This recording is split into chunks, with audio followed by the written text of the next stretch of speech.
Channel से मैं नीतू आचार्य। PBM hospital Bikaner का, राजस्थान का जाना माना हॉस्पिटल है।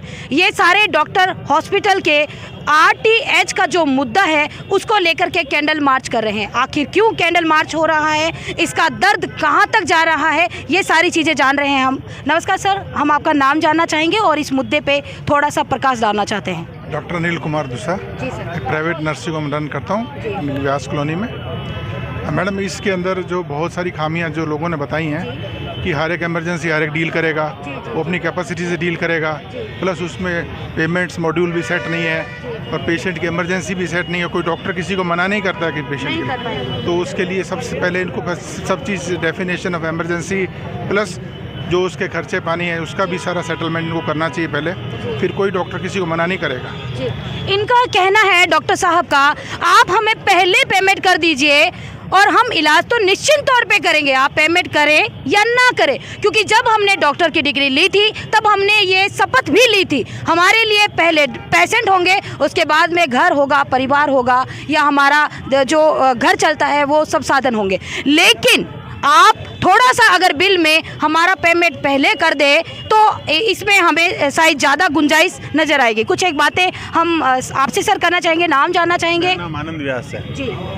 हम ये बताना चाहेंगे कि सभी जो डॉक्टर्स हैं वो हमेशा इलाज करने के लिए तत्पर रहते हैं, लेकिन सरकार की ऐसी नीतियां हैं जिनके कारण क्या है कि उनको जो है समय पे पेमेंट नहीं मिल पा रहा, समय पे कुछ सुविधाएं नहीं मिल पा रही, तो वो अपनी जेब से थोड़ी खर्च करेंगे।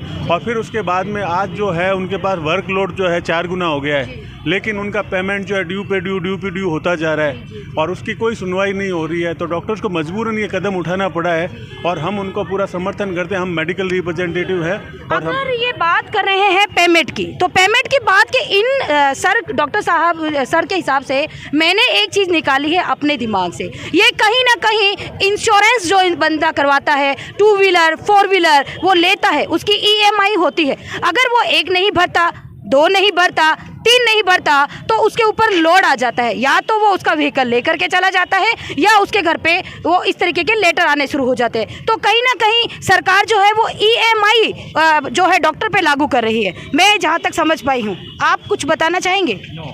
आप कुछ भी नहीं बताना चाहेंगे? इसमें मैडम मैं आपको बताना चाहूँगा कि जैसे डॉक्टर्स का जो एक्सपेंसेस है वो इतना ज़्यादा बढ़ गया है कि डॉक्टर्स के खुद की जो अपने बिल्डिंग्स ले रखी है, प्राइवेट बिल्डिंग ले रखी है, उनका इतना स्टाफ है, उनका जो खर्च है वो भी नहीं निकल पा रहा है। तो डॉक्टर कब तक अपनी सेवाएं देता रहेगा? उनको भी तो अपना घर चलाना है, उनको भी इतना बड़ा जो सेटअप है, अपने सैलरी देनी है अपने स्टाफ को, वो कहाँ से निकालेगा? वो निकालेगा तो यहीं से, लेकिन वर्कलोड बढ़ता गया है तो वो आएगा तो यहीं से, और सरकार उनको दे नहीं रही है। तो सरकार दे नहीं रही है, वर्कलोड बढ़ रहा है।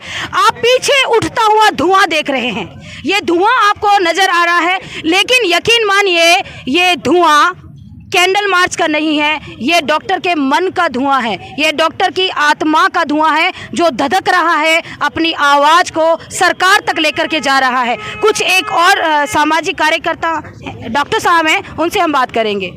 जी मैम, हमारे जैसे साथी सीनियर साथी चिकित्सक जो जयपुर में प्रदर्शन कर रहे थे, उनके ऊपर आज शांतिपूर्वक प्रदर्शन कर रहे थे, उनके ऊपर आज जो ये सरकार की नीतियों द्वारा जो उनके ऊपर हमले हुए, लाठीचार्ज हुआ है, उसकी वजह से हमने ये शांतिपूर्ण तरीके से कैंडल मार्च निकालने का फैसला जो किया है, ताकि हम सरकार को बता सकें कि हम एक तो एकजुटता हमारे अंदर है, और जो हमारे जितना ही चिकित्सा जगत से जितने भी जुड़े हुए, चाहे पैरामेडिकल हो, चाहे MR हो, चाहे लैब के हो, चाहे जितने भी हर तरीके से जो मेडिकल से जुड़ा हुआ हो, सब हम एकजुट होकर इसके खिलाफ लड़ सकते हैं। और एंड में जाके इसको इस बिल से सबको नुकसान होना है। अगर प्राइवेट हॉस्पिटल को नुकसान होगा तो आम जनता को भी नुकसान होगा, कोई इलाज नहीं करेगा, सब मरीज आगे से आगे रेफर होते जाएंगे। सिस्टम है, आपको मालूम होता है, जैसे छत पे जाते हैं तो 1 सीढ़ी 2 सीढ़ी, अभी तक मैम कोई सिस्टम नहीं बना इसका कोई सिस्टम नहीं बनाया, बस ये थोप रहे हैं अपने आप। सरकार को अच्छा बताने के लिए प्राइवेट अस्पतालों के ऊपर बोझ बना रहे हैं। बस अपनी सरकार को अच्छा बताने के लिए प्राइवेट जितने भी हॉस्पिटल है उन पे ये बोझ डाल रहे हैं।